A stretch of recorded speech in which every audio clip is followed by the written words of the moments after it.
Little girl knocked and said, "They're hurting my mama. She is dying." War hero shocked them all.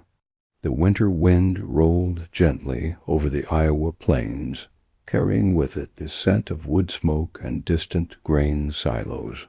Samuel Whitaker stood on the porch of his modest farmhouse, watching the last light of day sink behind the golden fields he had tended since his return.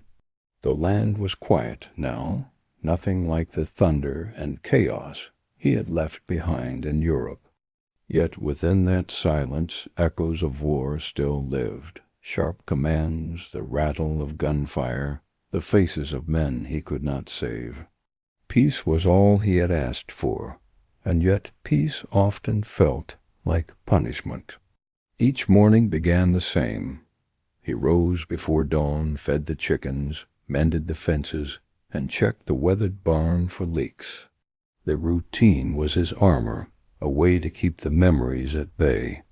His silver star hung in a dusty box on his shelf, unseen and untouched, a relic of a life that no longer belonged to him. He had fought for freedom on foreign soil, but the soil beneath his boots now felt heavier, burdened with ghosts he couldn't bury. At night he sat by the fire, the crackle of flames his only companion.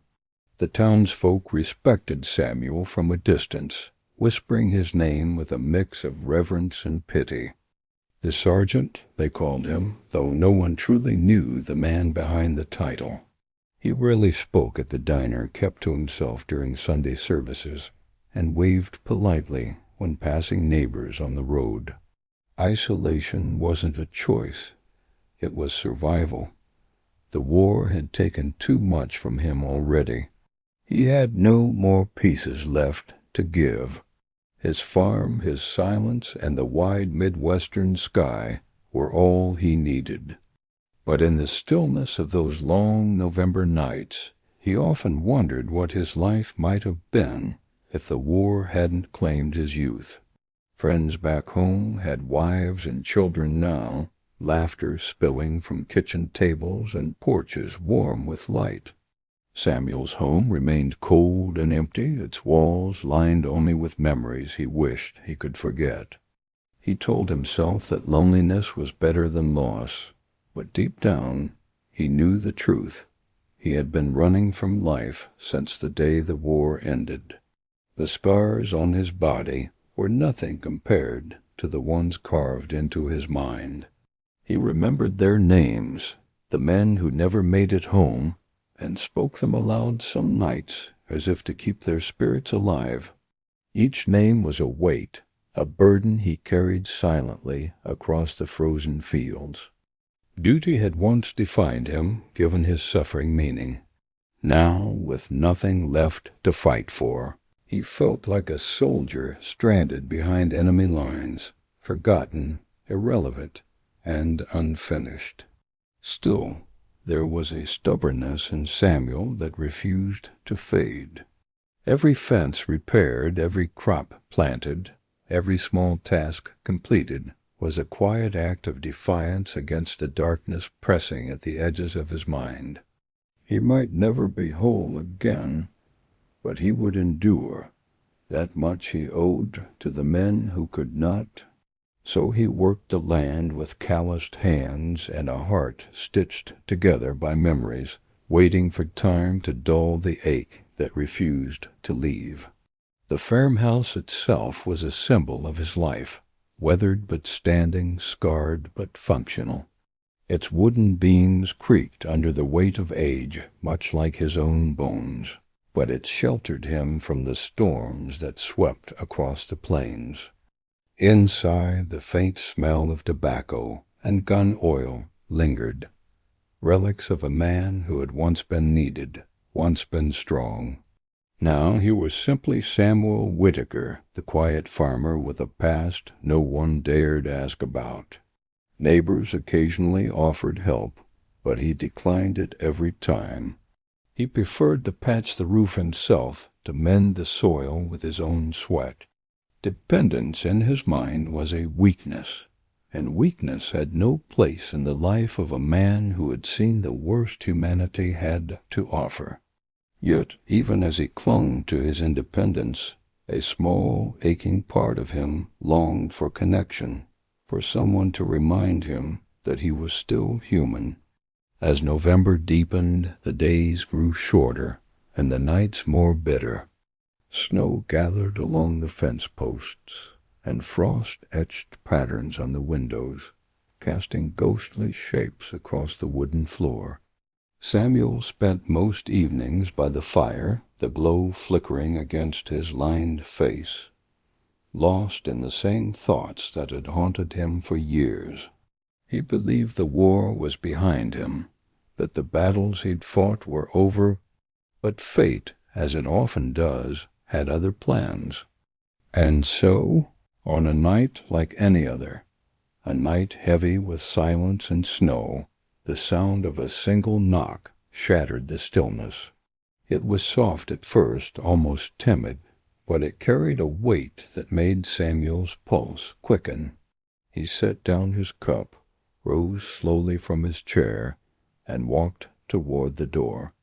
In that moment he had no way of knowing that this small interruption, this fragile sound in the dark, would awaken the soldier within him once more. The wind howled against the farmhouse walls as Samuel pulled open the heavy wooden door. Standing on the porch was a little girl, no more than 7, her bare feet red from the cold, and her dress torn at the hem. Snow clung to her tangled blonde hair, and her small body trembled with every breath. She looked up at him with wide, desperate eyes, the kind that had seen too much, and for a long moment neither spoke. Then, with a voice barely louder than the wind, she whispered, "Please, sir, they're hurting my mama." Samuel's heart lurched, a surge of instinct rising from somewhere deep and long buried. He stepped aside and ushered her in, closing the door quickly against the biting cold.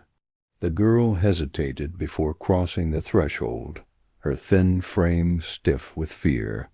He fetched a wool blanket from the chair and draped it around her shoulders, then knelt to meet her gaze. "What's your name, sweetheart?" he asked gently. "Lydia," she whispered, her lips trembling. "Mama said, 'You're the only good man left.'" Those words cut deeper than any wound Samuel had ever suffered. He had spent years convincing himself that his fighting days were over, that he had done enough. But looking into Lydia's tear-streaked face, he felt something shift. The war might have ended overseas, but here, in this small farmhouse on an Iowa backroad, a different battle was unfolding. And this one demanded something more than bullets and commands. It demanded courage of a quieter, more dangerous kind. He poured her a cup of warm milk and listened as she spoke in halting, fearful sentences. Her mother's name was Grace, and she was being beaten, again, by a man who called himself her husband. Lydia had run barefoot through the snow to find help, guided only by her mother's faint instructions. "She said to find you," Lydia whispered, clinging to the cup with trembling hands. "She said you'd make it stop." Samuel's chest tightened with rage and sorrow. For a long time he said nothing. He stared into the flickering firelight, weighing the weight of a choice he had sworn never to make again. This was not his fight. He was not a lawman or a savior, just a farmer trying to forget. But as Lydia's small figure curled up on the chair, exhaustion overtaking her, he knew the truth. If he turned his back now, he would become the very thing he despised most, a man who stood by while evil thrived. He rose slowly, pulling his heavy coat from the hook by the door. The familiar weight of the fabric settled across his shoulders like an old oath reclaimed. Lydia stirred and looked up at him, fear and hope mingling in her eyes. "Are you going to help her?" she asked softly. Samuel didn't answer. He simply nodded once, a soldier's nod, the kind that meant the decision had already been made. The snow crunched under his boots as he stepped out into the night, the moon casting a pale glow over the endless fields. Each breath left a cloud of vapor in the frigid air, and each step felt heavier than the last. Lydia walked beside him, small hand clinging tightly to his, guiding him toward the shack at the edge of town. The wind carried distant sounds, a dog barking, a train whistle, but beneath it all, Samuel swore he heard something darker, the echoes of a battle cry. Memories stirred with every step of nights much like this one, when he had led men into danger for a cause greater than himself. Back then the mission had been clear. Defeat the enemy, protect the innocent, make it home alive. Now the mission was simpler, but no less vital. Somewhere ahead, a woman's cries were going unanswered. Somewhere ahead, justice waited to be served. And Samuel Whitaker, for the first time in years, was ready to answer the call. As the lights of the town faded behind them, the old shack came into view, a lonely silhouette beneath the frozen moon. Smoke rose from its crooked chimney, and through a cracked window Samuel saw a shadow move. Lydia's grip tightened as they approached, her small voice breaking the silence. "She's in there," she whispered. "Please hurry." Samuel swallowed hard, steeling himself for what was to come. This was no battlefield, but a war was raging all the same. He paused at the edge of the clearing, heart pounding in the still night air. The decision he made next would change everything, not just for Grace and Lydia, but for himself. For years, Samuel had believed that heroism was something left behind on foreign soil. But as he took a deep breath and stepped toward the door, he understood a truth far greater. Sometimes the hardest battles are fought not in distant lands, but right at home. The shack loomed ahead like a scar against the pale moonlight, its walls weathered and leaning with the weight of years and cruelty.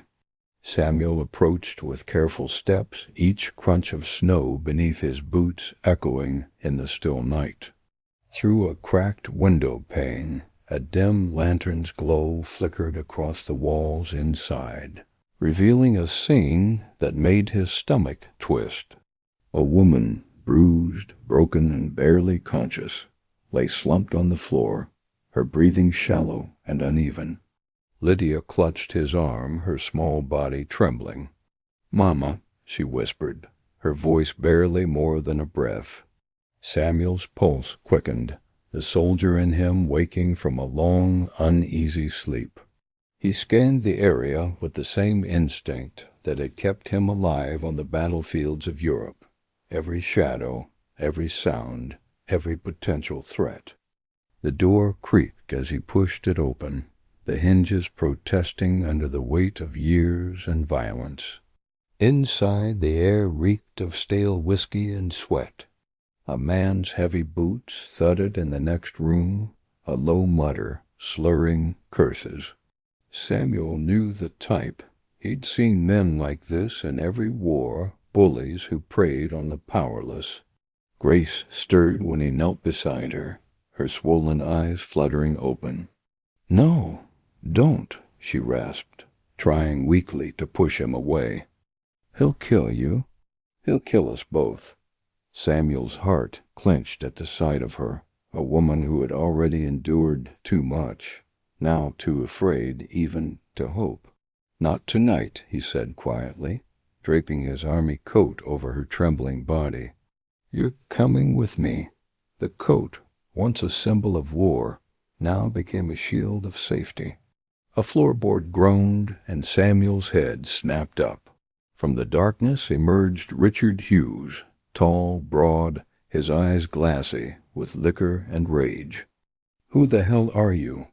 he snarled, stumbling forward. Samuel rose slowly, his frame towering but calm. "The man who's taking them out of here," he answered evenly. Richard's sneer twisted into a smile. "Over my dead body." Samuel stepped closer, his voice a low, steady rumble. "If that's how it has to be." The confrontation didn't become physical, not yet. Richard's drunken arrogance faltered under Samuel's unwavering gaze, and for a moment the room seemed to freeze. Samuel used the opportunity to lift Grace into his arms, her body limp but trusting. Lydia followed close behind, her small hand clutching his coat.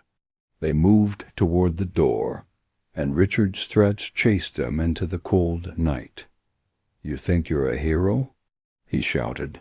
"This isn't over. She's mine." Samuel didn't look back. He knew this was only the beginning. The walk back to the farmhouse was slow and heavy, the weight of Grace's suffering pressing down on Samuel's shoulders. Yet with each step a strange sense of purpose stirred within him, something he hadn't felt since the war. This wasn't about medals or orders or duty to a flag. It was about a deeper obligation, one carved into his very soul, to protect those who couldn't protect themselves. And though he had tried to bury that part of himself, tonight it had risen again, fierce and unstoppable. When they reached the farmhouse, Samuel laid Grace gently on the couch, the fire's glow warming her bruised skin. Lydia knelt beside her mother, whispering soft words of comfort, her tiny fingers brushing away tears. Samuel fetched a basin of warm water and a clean cloth, his hands steady despite the storm raging inside him.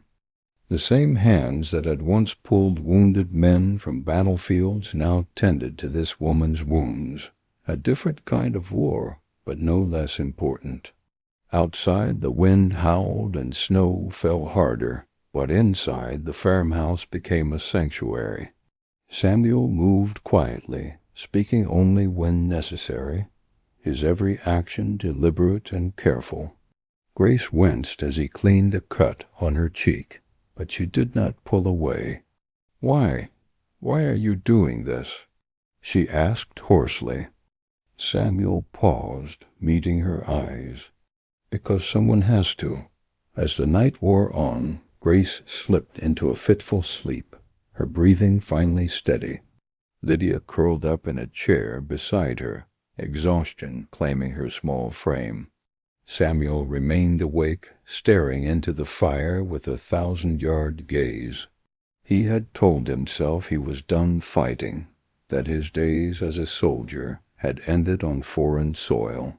But tonight he understood that the battlefield was not a place. It was a choice. And for the first time in years, Samuel Whitaker had chosen to fight again.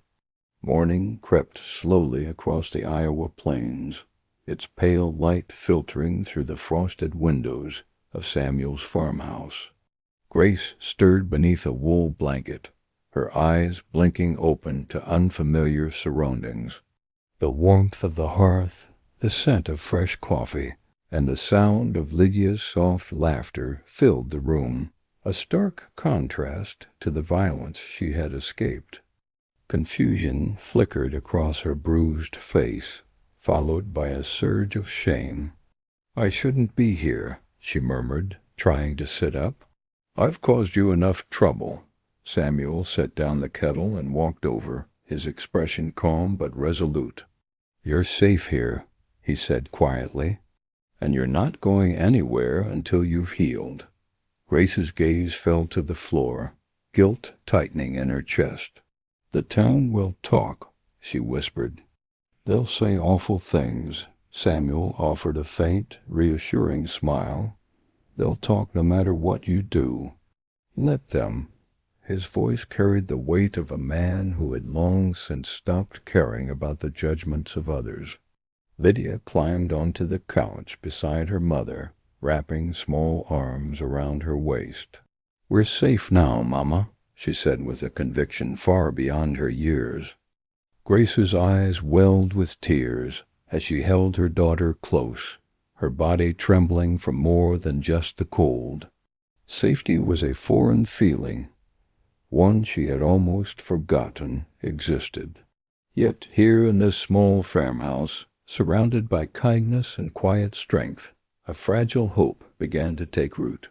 Samuel busied himself in the kitchen preparing a simple breakfast, eggs, toast, and strong black coffee. The motions were slow and deliberate, his mind lost in thought. He had never asked to be anyone's savior, never sought to become entangled in someone else's pain. But now, as he watched Lydia smile for the first time in what must have been months, he knew there was no turning back. Whatever came next, he was committed. As the hours passed, the farmhouse transformed from a refuge into something more, a home. Samuel tended to Grace's injuries with gentle care, his weathered hands surprisingly soft. He fixed the loose shutters on the windows and brought in extra firewood, ensuring they would be warm through the coming nights. Lydia followed him from room to room, her curiosity returning like sunlight after a long storm. "Do you live here all alone?" she asked. Samuel nodded with a small smile. "Not any more, it seems." That afternoon, Grace tried to thank him, but the words faltered on her tongue. "I don't deserve this," she whispered. Samuel shook his head. "Everyone deserves to be safe." There was no judgment in his voice, no pity, only quiet conviction. Grace had spent years being told she was worthless, that she was nothing without the man who hurt her. But Samuel's steady kindness chipped away at that lie piece by piece. Outside, the wind rattled the shutters, and snow swept across the open fields. The farmhouse felt like an island, small, isolated, but steadfast against the storm. Lydia fell asleep by the fire, her tiny hand clutching the carved wooden horse Samuel had whittled for her that morning. Grace watched her daughter's peaceful face and felt a stirring she had not known in years, the faint, trembling beginning of belief that life could be different. Later, as dusk settled over the land, Grace found Samuel on the porch, staring out at the endless horizon. "I don't know how to thank you," she said softly. He didn't turn to face her, just kept his eyes fixed on the distance. "You don't have to," he replied.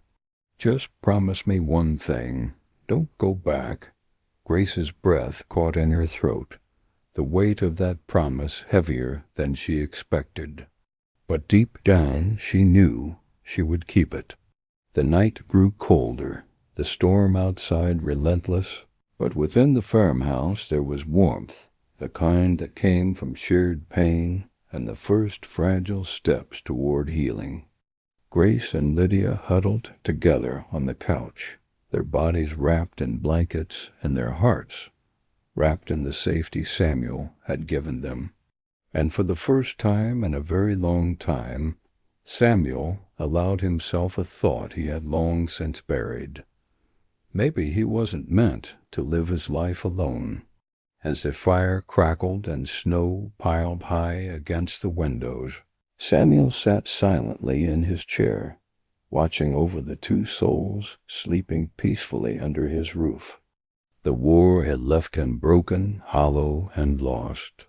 But here, in this quiet farmhouse on a stormy night, he felt something stir deep within, a purpose greater than any he had known. This battle was different, but it was one he would fight with every ounce of strength he had left. And this time he would not fail. The storm had passed by morning. leaving behind a world blanketed in white and silence. But in town the quiet was deceptive. Beneath it, whispers had begun to spread like wildfire. At the diner, over steaming cups of coffee, men leaned close and murmured about Samuel Whitaker, the war hero who had stolen another man's wife. In the pews of the small white church, women exchanged judgmental glances, clucking their tongues as if they had seen this coming all along. It didn't matter that Grace had been a prisoner in her own home. In their eyes, Samuel had crossed an unspoken line. The gossip reached Samuel's ears by midday, carried by a neighbor who stopped by under the guise of delivering firewood. "You're a good man, Sam," he said, shifting uncomfortably on the porch. "But people are talking. Best thing you can do is send her back before it gets worse." Samuel's jaw tightened. "And if she goes back, what happens then?" The man said nothing, just lowered his gaze and shuffled away. Samuel watched him leave, a cold certainty settling in his chest. This town would rather look away from evil than confront it. At the feed store, two old veterans he once called friends turned their backs when he walked in. At church on Sunday, the pastor's sermon was about staying out of matters that are not yours, and when Samuel drove his truck into town for supplies, he saw Richard smirk from across the street. A man who knew the court of public opinion was on his side. It wasn't the first time Samuel had felt like the enemy, but this betrayal cut deeper. These were the people he had fought to protect. Now they condemned him for doing what they wouldn't.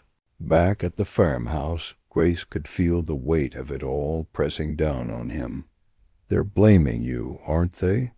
she asked quietly one evening.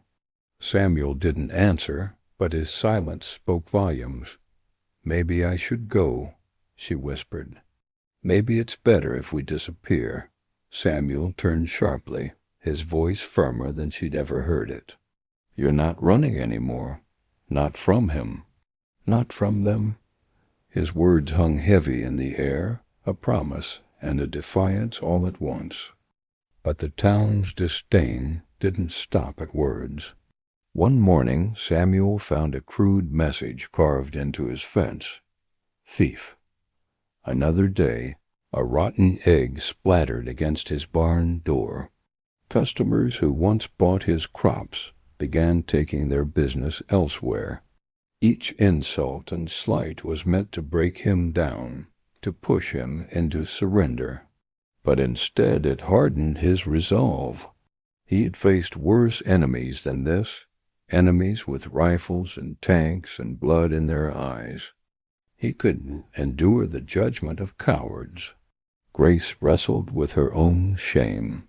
She spent hours scrubbing the floors, mending clothes that weren't torn, trying to make herself useful. Anything to justify the burden she felt she had become. "I never wanted this for you," she said one night, tears streaking her face. "You deserve peace." Samuel shook his head slowly. "Peace isn't the absence of trouble, Grace. It's the presence of what's right." The words lingered between them, and for the first time she began to believe they were true. Lydia, oblivious to much of the town's cruelty, thrived in the newfound safety of the farm. She followed Samuel around like a shadow, asking questions about the animals, the tools, the fields.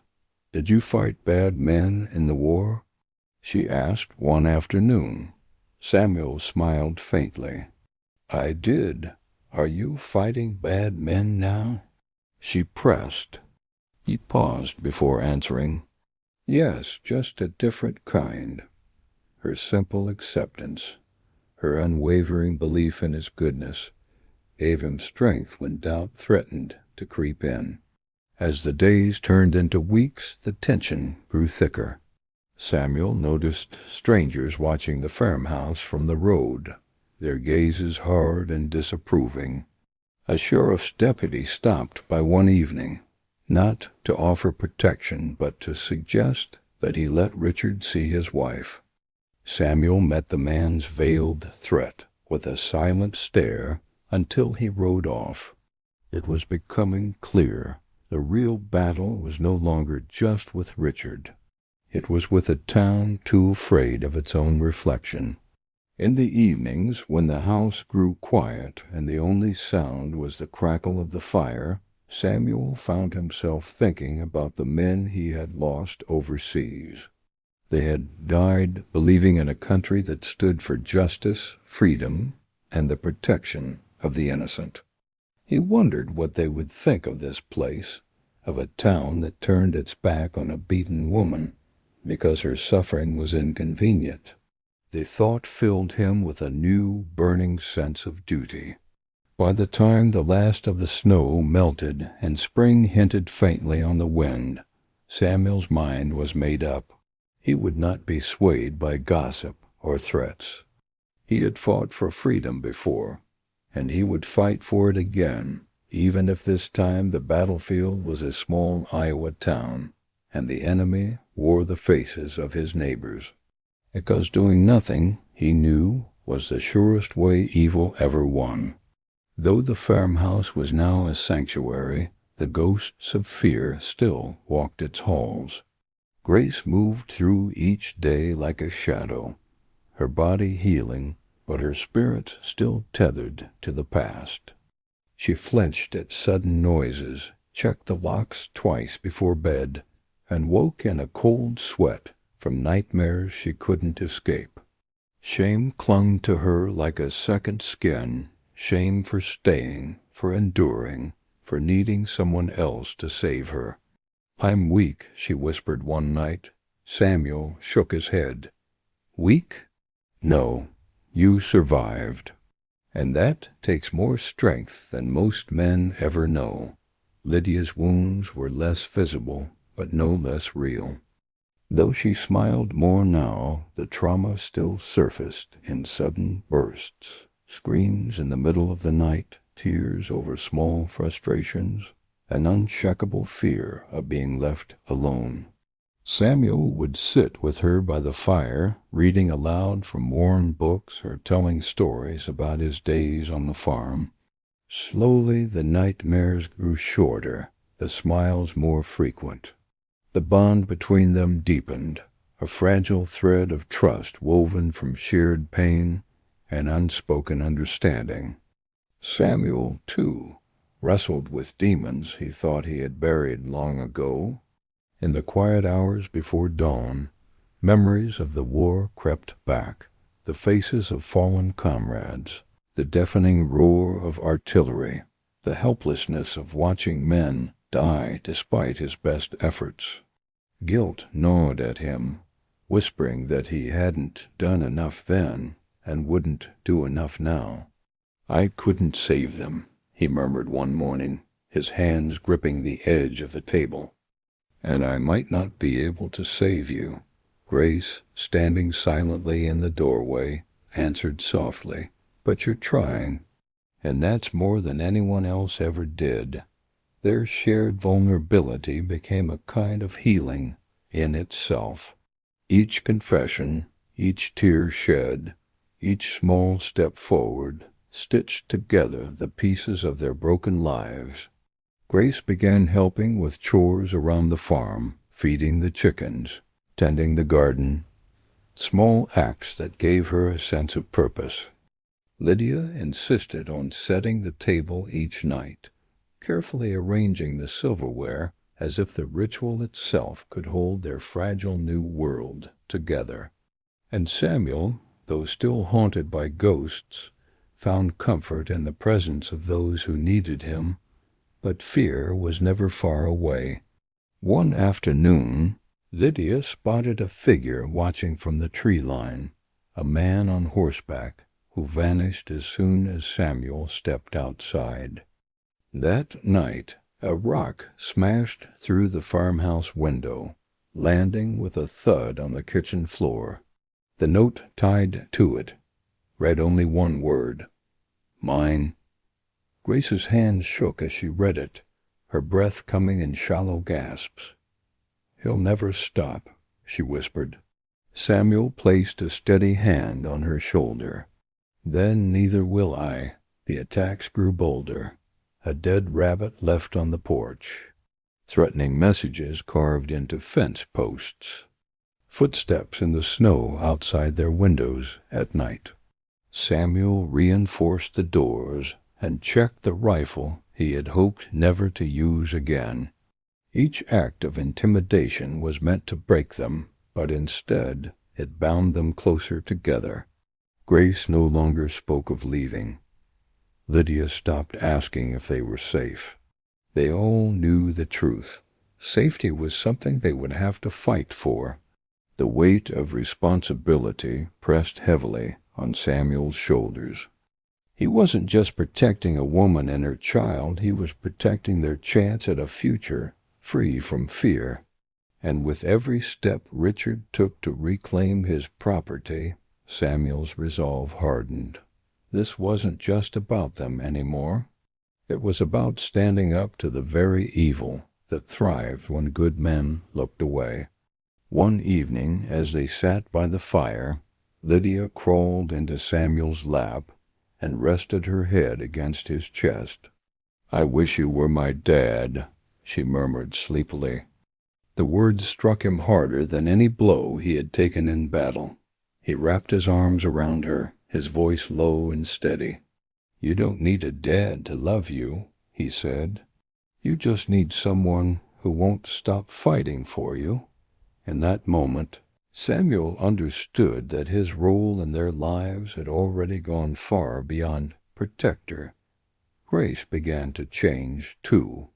The shame that once weighed her down slowly gave way to something stronger, defiance. She no longer spoke in whispers or apologized for taking up space. She laughed more, even if just for a moment.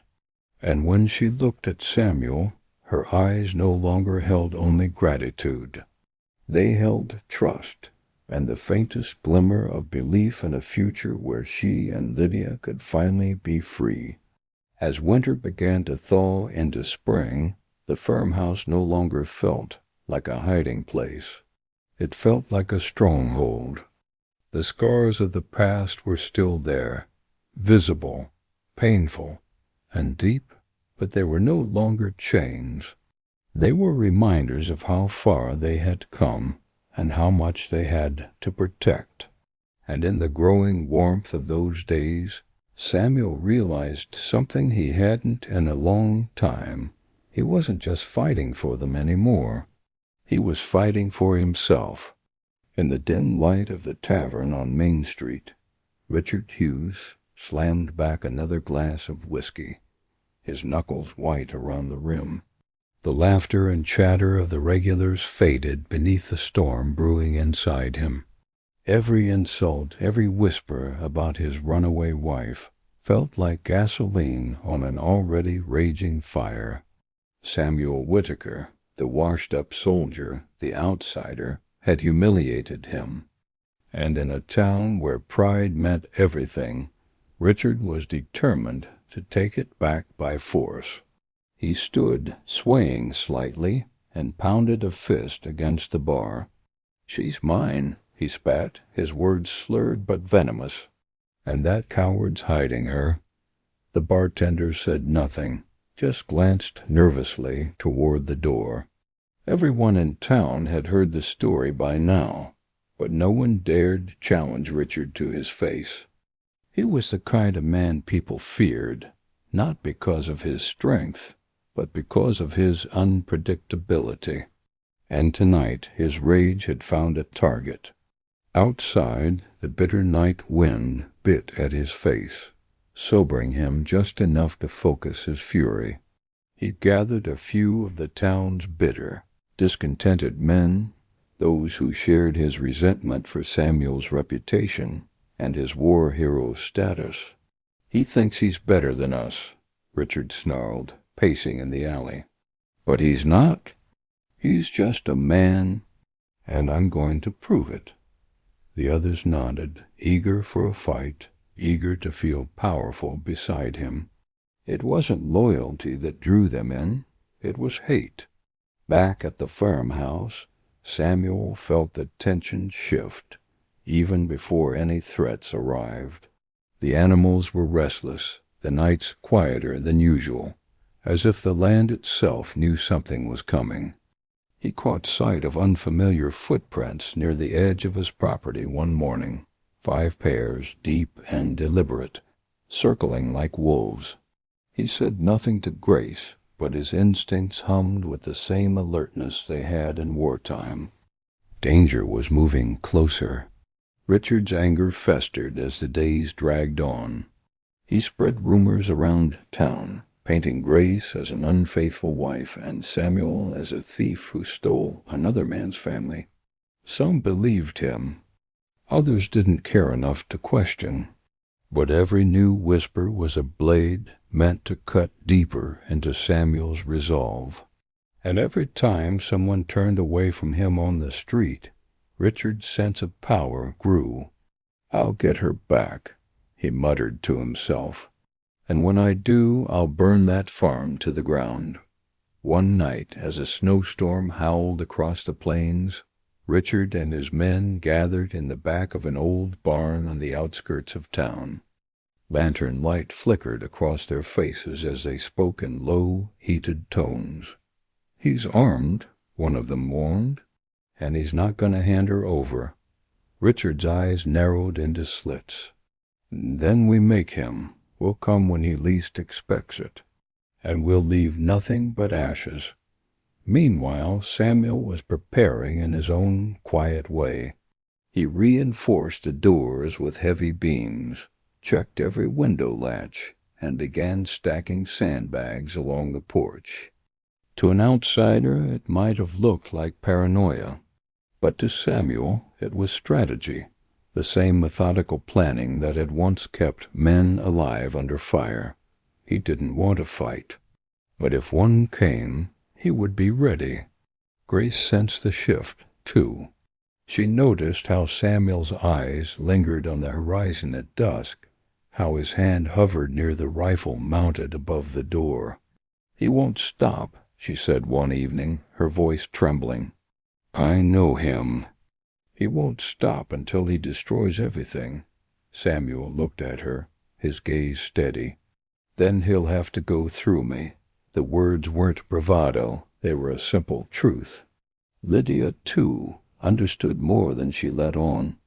One night, as Samuel tucked her into bed, she asked, "Are the bad men coming?" Samuel hesitated before answering. "They might," he admitted softly. "But I promise you this, they won't take you or your mama. Not while I'm breathing." The little girl nodded solemnly, trusting him completely. It was a trust he refused to betray. As the snow fell heavier and the days grew shorter, the air itself seemed to tighten with anticipation.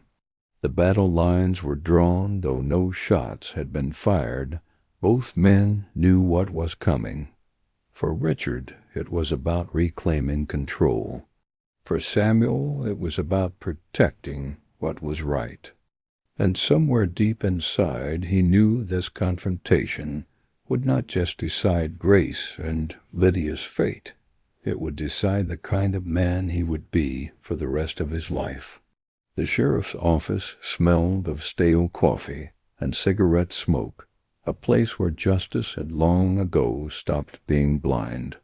Samuel stood across from Sheriff Hayes, an old acquaintance from high school and a lifelong friend of Richard Hughes, and explained the situation with calm precision. Hayes listened with half-lidded eyes, leaning back in his chair as if the entire matter were a nuisance. When Samuel finished, the sheriff sighed. "Richie's a hothead," he said lazily. "But this is a family matter. Best thing you can do is stay out of it." Samuel's jaw tightened. "A family matter?" He repeated. "He's beating a woman half to death." The sheriff didn't flinch. "And she's still his wife." That single sentence, dismissive and cold, was all Samuel needed to hear. The law wasn't going to help them. Justice, at least in this town, had a price tag and a list of friendships attached to it. As Samuel stepped out into the winter sunlight, a grim clarity settled over him. He would have to stand alone. That night he stood on the porch beneath a rippling American flag, its fabric snapping in the wind.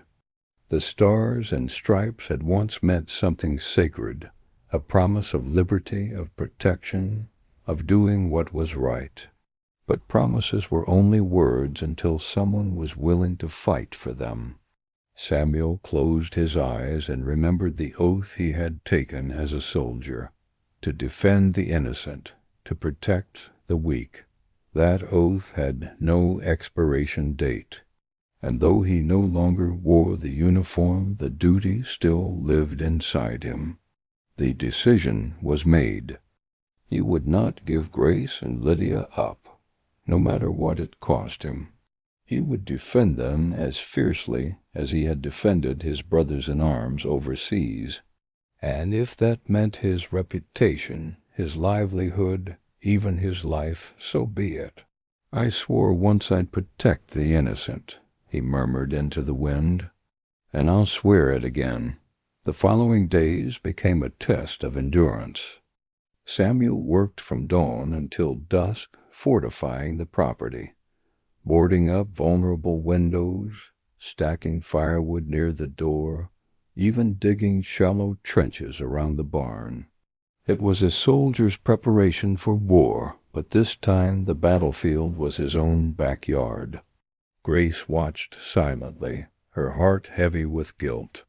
"You shouldn't have to do this for us," she said one morning. Samuel paused, wiping sweat from his brow. "Maybe not," he replied, "but I want to."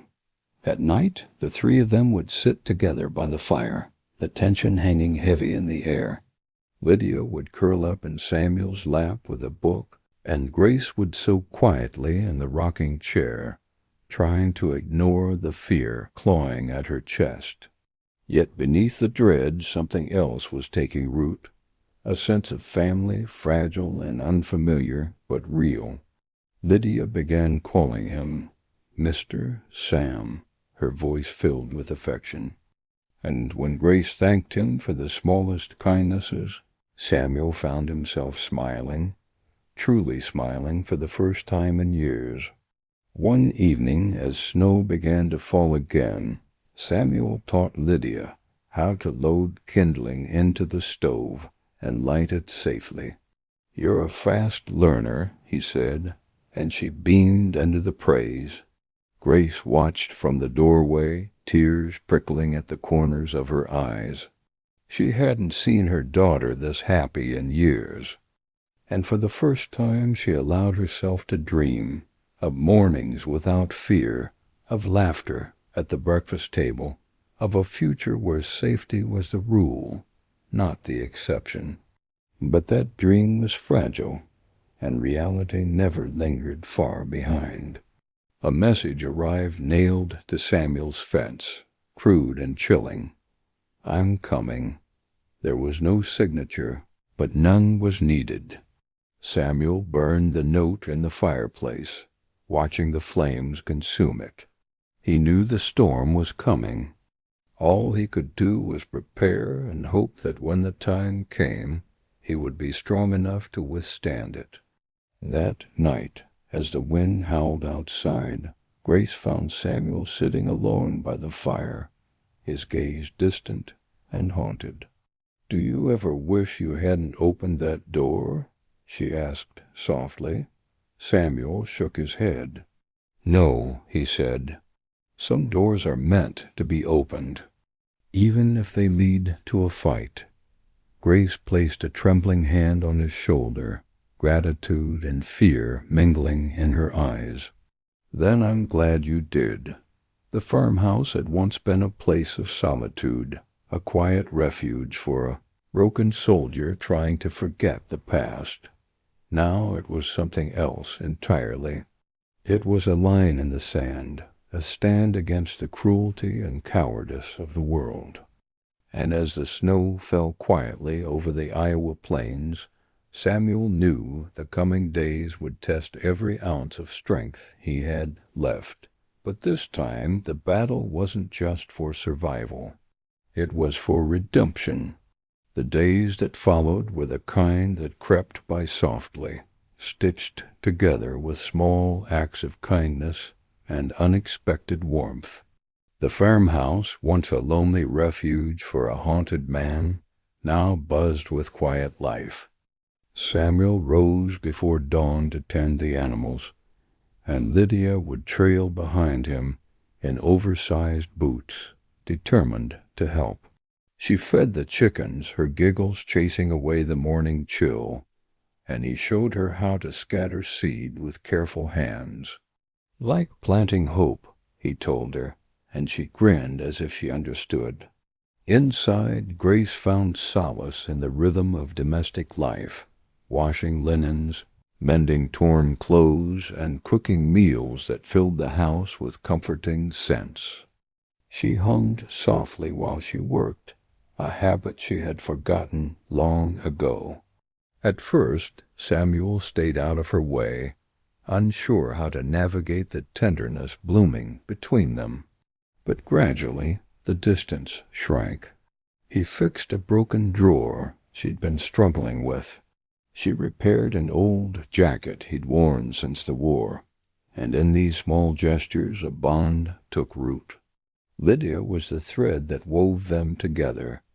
Every evening she insisted on setting 3 plates at the table, and every evening Samuel pretended to be surprised. "Are you sure there's enough food for me?" he'd tease. "You eat more than the horses," she'd reply, wrinkling her nose. Laughter, real, unrestrained laughter, filled the farmhouse, warming corners that had been cold for far too long. One afternoon, Samuel carved a small wooden horse for Lydia from a piece of pine, smoothing its edges with careful precision. When he handed it to her, her eyes lit up brighter than the winter sun. "Did you make this?" she gasped. "For me?" Samuel nodded. "For you." She hugged it close as if it were the most precious gift in the world. Grace watched the exchange from the doorway, her heart swelling with gratitude, and something deeper she dared not yet name. The bond between Samuel and Grace grew in subtle ways, too. Sometimes they worked side by side in the garden, speaking little, but sharing the comfort of silence. Sometimes they lingered at the kitchen table long after Lydia had gone to bed, talking about everything and nothing, about books they loved, memories of childhood, dreams they thought had died.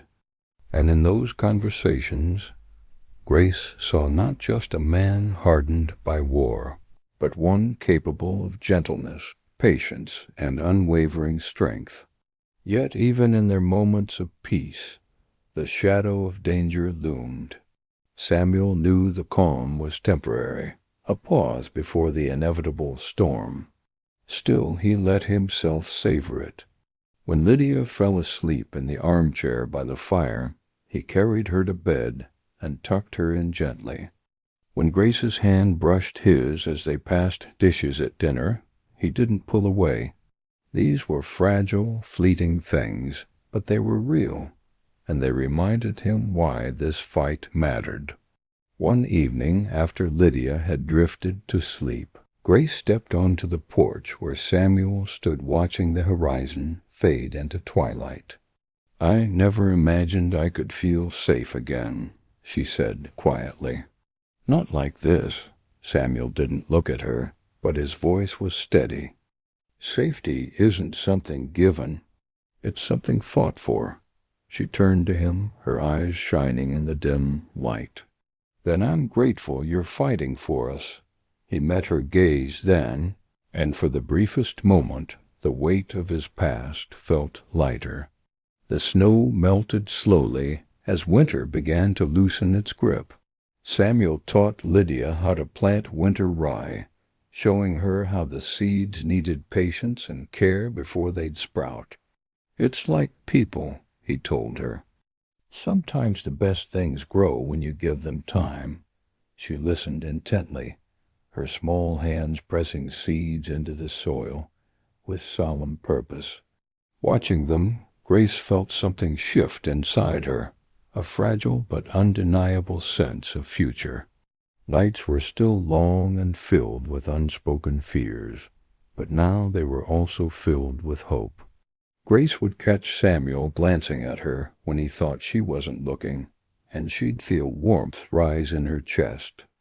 Lydia began to sleep through the night without nightmares, and Samuel, though still haunted by ghosts, found himself thinking less of the past and more of the life unfolding before him.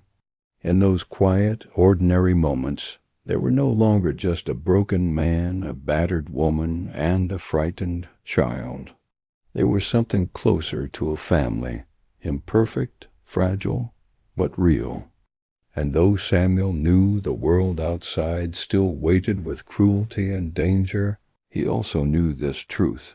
The bonds forged in love and loyalty were stronger than any force that sought to break them. The warning came on a morning that began like any other cold air drifting through the open window, the smell of breakfast on the stove, Lydia humming as she fed the chickens. Samuel stepped onto the porch with a cup of coffee in hand, his breath fogging in the chill. But his peaceful routine shattered when his eyes caught on something nailed to the front door, a piece of wood carved with jagged letters that read, "She's mine. Bring her out or I'll bring men." The message was crude, but its meaning was unmistakable. The time for whispers and threats was over. Richard was coming. Samuel stared at the words for a long moment before pulling them down and tossing them into the fire. The flames consumed the warning, but its weight settled heavy in his chest. This wasn't just about Grace anymore. It was about control, power, and the kind of man Richard refused to stop being. And now that hatred was headed straight for Samuel's doorstep. He moved through the day with methodical focus, preparing the farm as if it were a fortress. He checked the locks on every window and door, reinforced the barn walls with wooden planks, and cleared sight lines around the property. He oiled his rifle and practiced loading it until the motions felt instinctive again. Each action was both a shield and a prayer, a hope that he could hold the line when the time came. Grace watched his preparations with a mixture of fear and awe. "You're readying for war," she said softly as he hammered boards over a window. "That's exactly what I'm doing," he replied, his voice calm but resolute. "This isn't a fight I want, but it's one I won't run from." She swallowed hard and nodded. She had spent years living in fear, running from confrontation. But Samuel's quiet resolve showed her a different way, one that meant standing firm, even when everything in you wanted to flee. That night, they sat around the dinner table in heavy silence. Lydia sensed the tension, her small voice breaking the quiet. "Are the bad men coming soon?"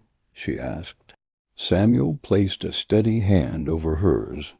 "They might," he admitted. "But they won't get past me." Lydia nodded solemnly, as if sealing a pact. Grace's eyes shimmered with both fear and gratitude. "You're risking everything for us," she whispered.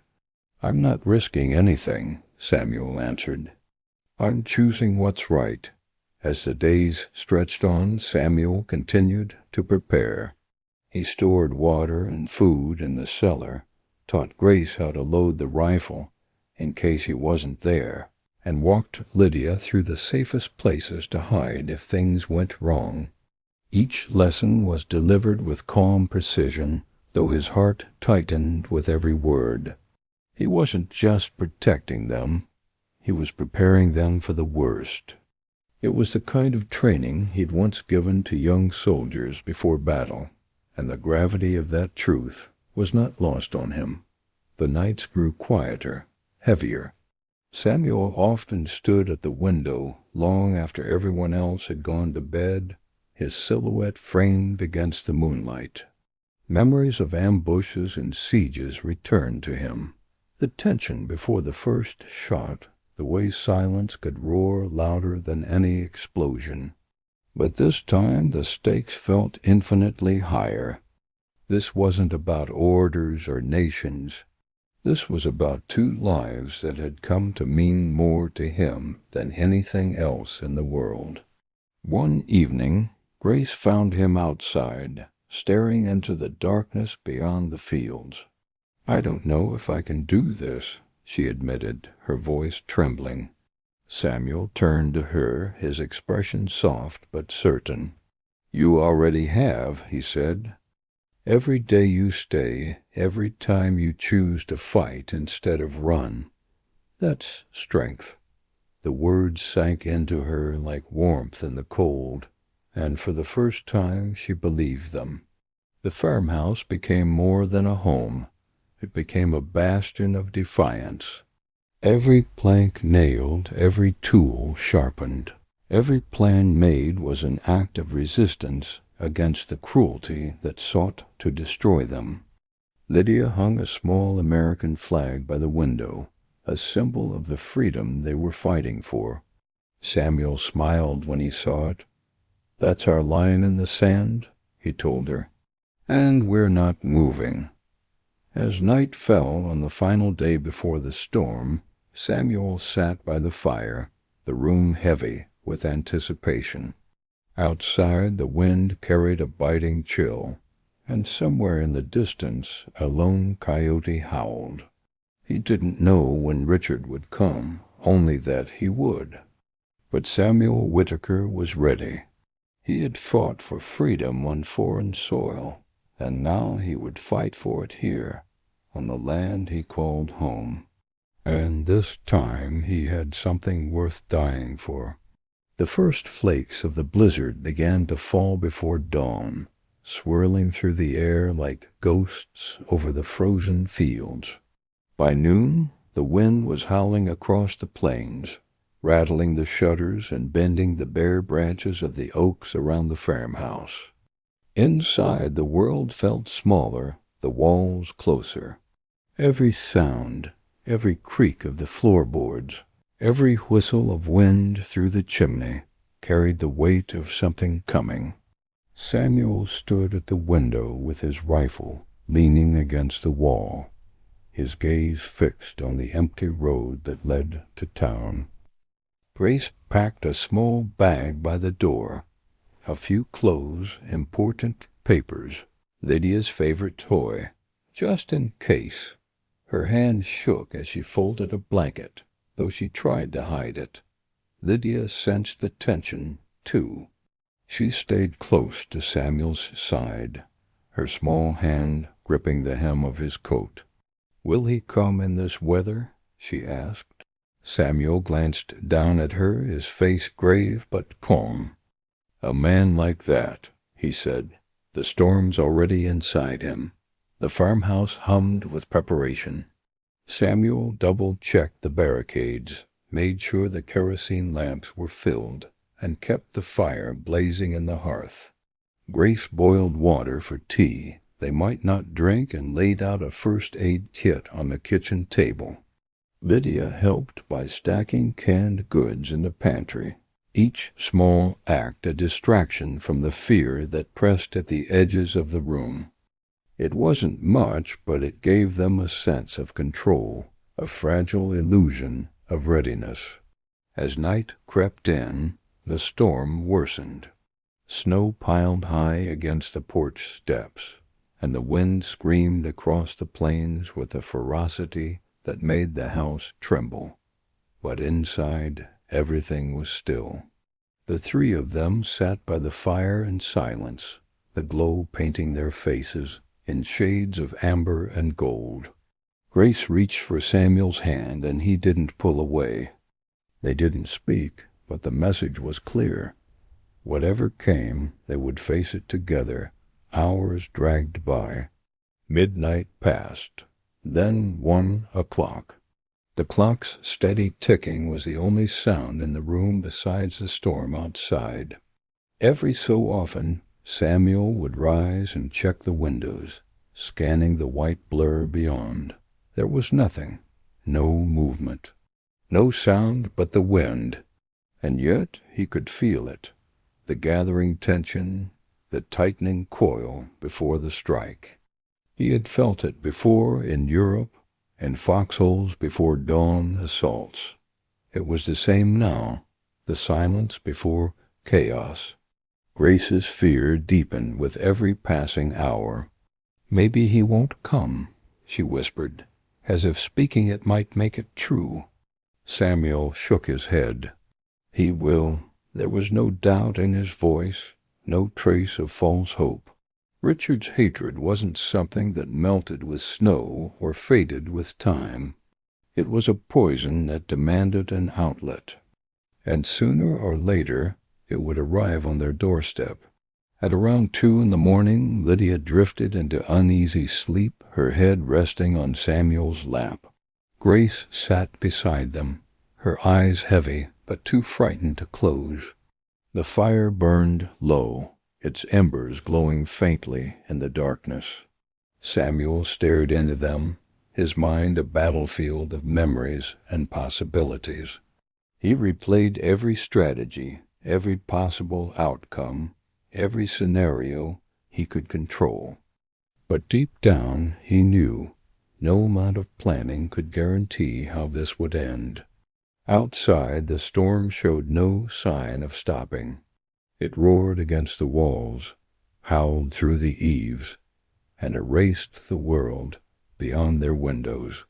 Yet despite the chaos outside, the farmhouse was calm, a calm born not of peace but of resolve. They were no longer just waiting. They were ready. Whatever came next, they would meet it head on.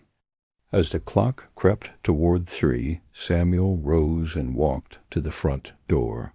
He unlatched the bolt and stepped out onto the porch, the icy wind slapping against his face. Snow swirled around him, blinding and brutal.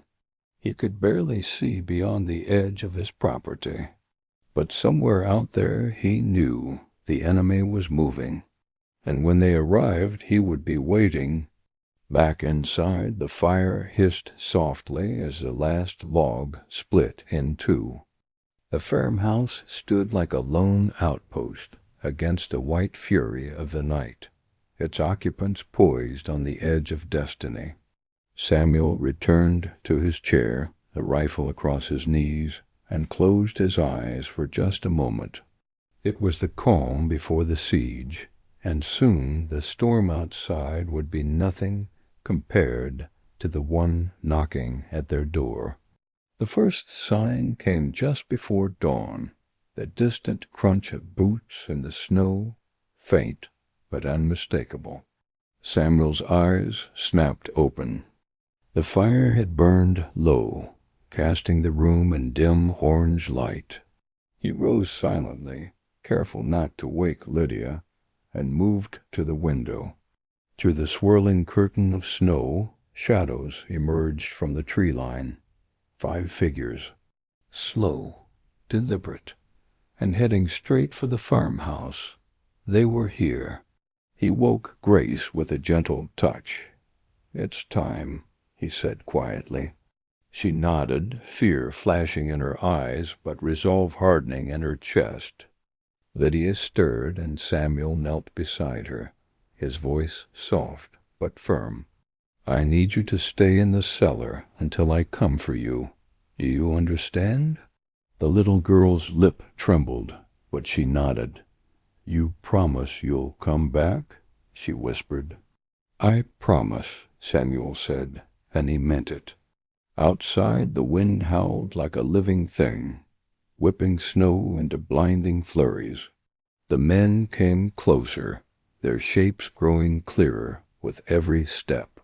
Richard led them, a lantern swinging from his gloved hand, his face twisted into a snarl of drunken determination. "Samuel Whitaker," he roared, his voice carrying over the storm. "You've got something that belongs to me." Samuel stepped onto the porch, rifle slung over his shoulder, his breath steaming in the frigid air. "She was never yours to break," Samuel called back, his voice steady and cold. Richard's lips curled into a sneer. "Step aside, soldier," he spat, "or I'll tear this place apart board by board." Samuel's gaze didn't waver. "Then start tearing." The men exchanged uneasy glances, their bravado flickering beneath the weight of his words. But Richard pressed forward, rage overriding reason. "Get him," he barked. The clash was immediate and brutal. One of the men rushed forward, swinging a length of wood, but Samuel dodged and drove a fist into his gut, sending him sprawling into the snow. Another came from the side, and Samuel slammed him against the porch railing. A third swung wildly, catching Samuel in the shoulder. Pain exploded through him, but he stayed on his feet, adrenaline flooding his veins. The porch became a storm of fists, boots, and curses. Grace watched from the doorway, frozen in terror, every instinct screaming to help and hide all at once. Lydia whimpered from the cellar, her cries muffled by the thick wooden door. Samuel fought like a man with nothing left to lose, every strike fueled by years of guilt, anger, and a fierce determination to protect what mattered. One by one, the men began to falter, their drunken courage no match for a soldier who had faced far worse. Richard hung back at first, watching his hired thugs crumble before Samuel's relentless defense. Then, with a roar, he charged forward, swinging a crowbar with murderous intent. Samuel ducked, the metal whistling past his head, and slammed his shoulder into Richard's chest, sending him stumbling back into the snow. "You think you're a hero?" Richard spat, scrambling to his feet. "You're nothing." Samuel's voice was calm, even as blood dripped from his lip. "I'm the man who's going to stop you." The fight surged again, the two men locked in a savage struggle that spilled from the porch into the yard. Snow flew beneath their boots, breaths came in ragged bursts, and the cold bit deep into their skin. Samuel's body ached, his muscles screaming with exhaustion, but he refused to yield. This was more than a fight, it was a reckoning. As the first hints of dawn streaked the horizon, the last of Richard's men broke and fled into the storm, leaving their leader to face Samuel alone.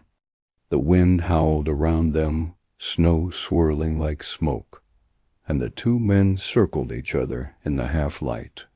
"You can't protect them forever," Richard hissed, his chest heaving. Samuel's eyes were like steel. "I don't have to," he said. "I just have to protect them now." The fight wasn't over. Not yet. But as Richard lunged again and Samuel braced for the blow, one truth rang clear through the chaos. This battle was no longer just about Grace or Lydia. It was about justice, about redemption, about what it truly meant to be a man who stood his ground. And Samuel Whitaker, farmer, soldier, protector, would not back down. Snow whipped violently across the yard as Samuel and Richard circled each other, their breaths heavy clouds in the freezing dawn. Every muscle in Samuel's body screamed in protest, his knuckles bloodied and his chest heaving. But quitting was not an option. Not now, not ever. Richard swung the crowbar again with reckless fury, but Samuel caught his wrist mid-air, twisting hard until the metal clattered to the ground. Pain shot through his arms, but he didn't let go. This wasn't just a fight. It was justice demanding to be served. Richard roared in rage and tackled Samuel into the snow, fists flying wildly. Each punch landed like a hammer, driving Samuel's head into the frozen earth. Darkness threatened to close in around him, but he forced himself back to focus. The faces of Grace and Lydia flashed through his mind. With a surge of strength born from something deeper than anger, he shoved Richard off and scrambled to his feet. Blood dripped from his brow, but his stance was steady. The soldier in him had returned in full. "You think you can take what's mine?" Richard snarled, stumbling toward him again. "She's not a thing," Samuel hissed through clenched teeth. "She's a person, and you're going to answer for what you've done." Richard lunged again, but this time Samuel met him with a crushing blow to the jaw, then another to the ribs. Each strike carried the weight of every injustice, every scar, every night of fear that Grace and Lydia had endured. Richard staggered but refused to fall. "I'll kill you," he screamed, grabbing a shard of broken wood and charging again. Samuel sidestepped at the last second, using Richard's momentum to slam him into the side of the porch. The wood splintered under the impact, sending a jolt of pain through Richard's body. But still, he rose, stubborn, rabid, consumed by hate. The two men collided again, grappling fiercely, snow and blood mixing beneath their boots. From inside, Grace's terrified cries echoed through the walls. "Samuel!" she shouted. "Please, stop." But Samuel couldn't, not until this was finished.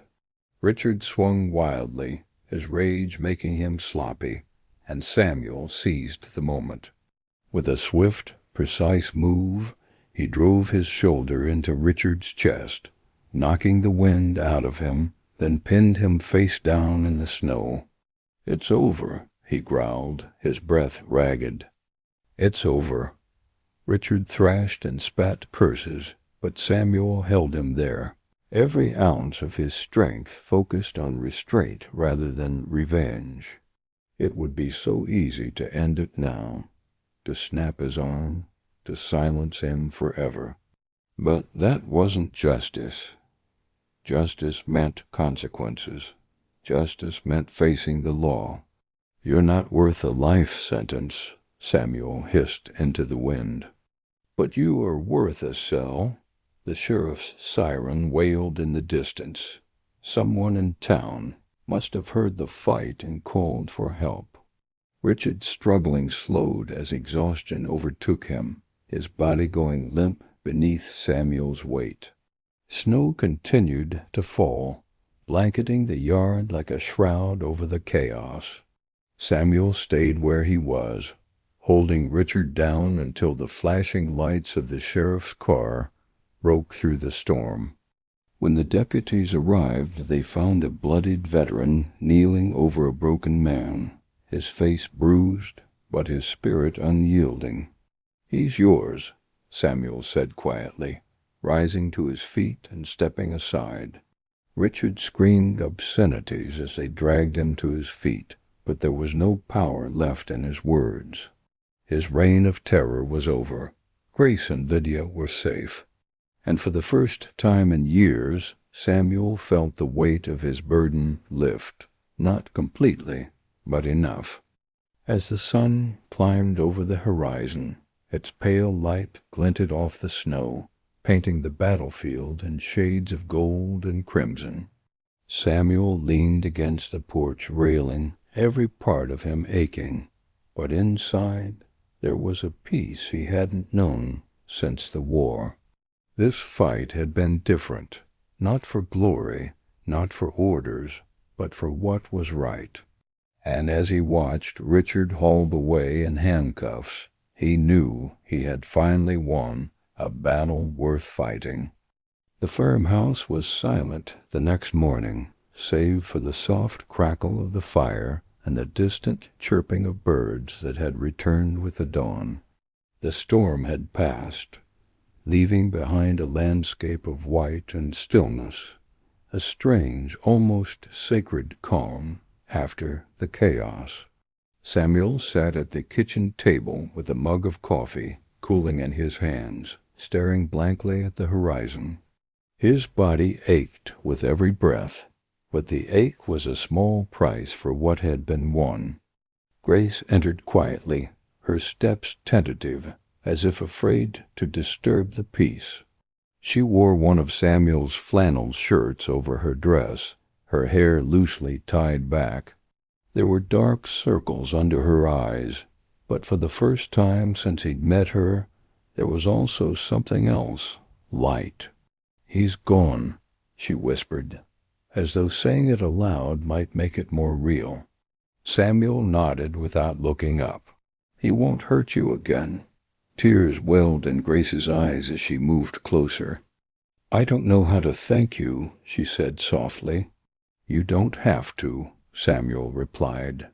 "You saved yourself. I just stood beside you." It was true.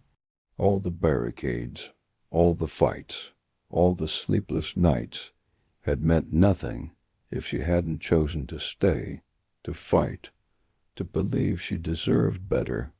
And now, in the morning light, she did. Lydia burst into the room with a joy Samuel hadn't seen before, her laughter echoing through the farmhouse. She wrapped her arms around his waist, burying her face against his chest. "You saved us," she said with a grin that melted the last of the winter's chill. Samuel bent down and hugged her back tightly. "No," he said softly. "You saved me." The town was slower to change. Some still whispered, still judged, still refused to see the truth. But others, those who had turned their backs, now offered quiet nods of respect when Samuel passed. The pastor who had once condemned him preached a sermon about courage. A neighbor left a basket of fresh bread on the porch.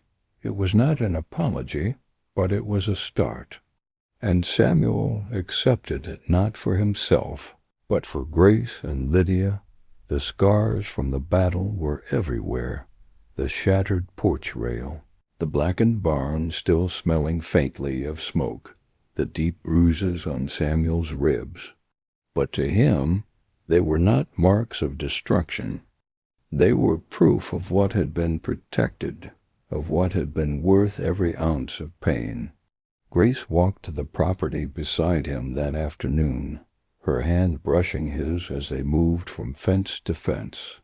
"I am not his any more," she said suddenly, the words carrying years of weight.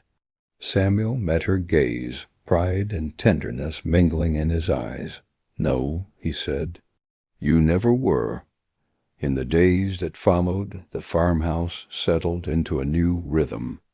Lydia built snowmen in the yard, her laughter cutting through the cold air. Grace planted seeds in the small garden near the porch, each one a symbol of the new life she was building.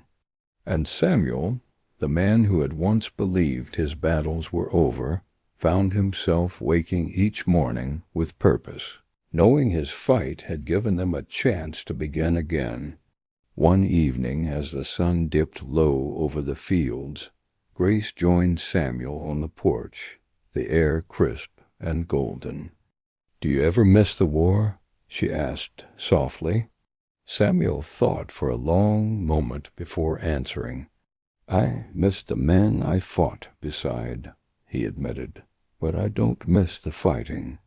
This," he gestured toward the house, the land, the small family they had built. "This is the victory I was always chasing." As the stars appeared one by one in the vast Midwestern sky, Lydia's laughter echoed through the yard. Grace leaned her head on Samuel's shoulder, and he wrapped an arm around her without a word. The war, the real war, was over now. Not the one fought with rifles and bombs, but the one waged in hearts and homes, where courage meant standing up for what was right even when the world told you not to. And in that quiet, sacred moment, beneath the fading light, Samuel understood something he never had before. A man's greatest battle isn't fought with enemies abroad, but with the darkness that tries to take root at home. And in that battle he had finally truly won. Spring crept gently across the Iowa plains, melting the last traces of snow and coaxing life back into the earth. The fields around Samuel's farmhouse transformed into waves of soft green, and the air was filled with the scent of rain-soaked soil and budding blossoms. The scars of the long winter remained, the rebuilt porch, the scorched wood of the barn, the faint marks on Samuel's hands, but now they stood as monuments to something stronger than pain, resilience. This land, once silent and lonely, was alive again, just as the people who called it home were.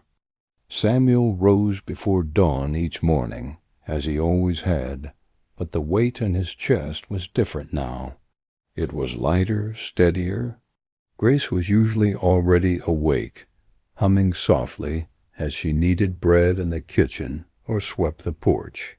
Lydia chased the barn cats through the yard, her laughter ringing out across the fields like church bells on a Sunday morning.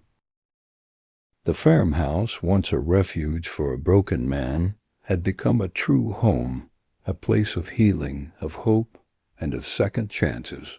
Together they rebuilt what had been lost. Samuel and Grace worked side by side to repair the barn, their hands moving in quiet harmony as if they had been doing it all their lives. Lydia handed them nails and tools, proudly declaring herself the boss. They planted new crops in the fields, sowing seeds not just for the coming harvest, but for a future that once seemed impossible. And with every board nailed and every row tilled, they left behind a little more of the pain that had once defined them. On Sundays they walked to town together, Samuel, Grace, and Lydia, heads held high. Some townsfolk still whispered, unable or unwilling to see the truth, but others offered warm smiles, hearty handshakes, and soft words of apology. A few even called Samuel a hero, though he didn't see himself that way. "I'm just a man who did what was right," he'd say, tipping his hat politely. But deep down he knew this battle had changed more than just his life. It had changed the town itself. Word of what happened spread far beyond the county lines. Newspapers called him the farmer who fought for freedom twice, once on foreign soil and once on his own front porch. Letters arrived from strangers across the country, thanking him for his courage and sharing their own stories of standing up against injustice. Samuel read them quietly by the fire, humbled and moved by the realization that one act of bravery could ripple far beyond the place where it was born. Grace, too, found her strength. She spoke openly now about what she had endured, her voice no longer trembling, but firm and sure. She joined a church group for women who had suffered abuse, helping others find the courage to leave as she once had. Lydia thrived, her nightmares fading into distant memories replaced by dreams of fields, horses, and endless skies. And Samuel watched them both with quiet pride, knowing that their freedom and their future had been worth every scar he carried. One bright afternoon, Samuel hoisted a new American flag above the farmhouse. It caught the breeze and unfurled with a snap, the stars and stripes shining against the endless blue sky.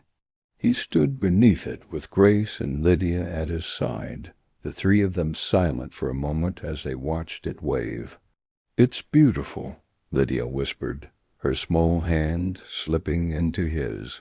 Samuel nodded. "It is. And it's worth fighting for." Life moved forward as it always does, but it did so with new purpose. The farm thrived under their care. The community slowly mended its wounds, and Samuel, once a man defined by war, discovered that the truest victories were not won on battlefields, but in the quiet acts of courage that shaped the lives around him. He had fought for freedom overseas, but here, on his own soil, he had learned what freedom truly meant.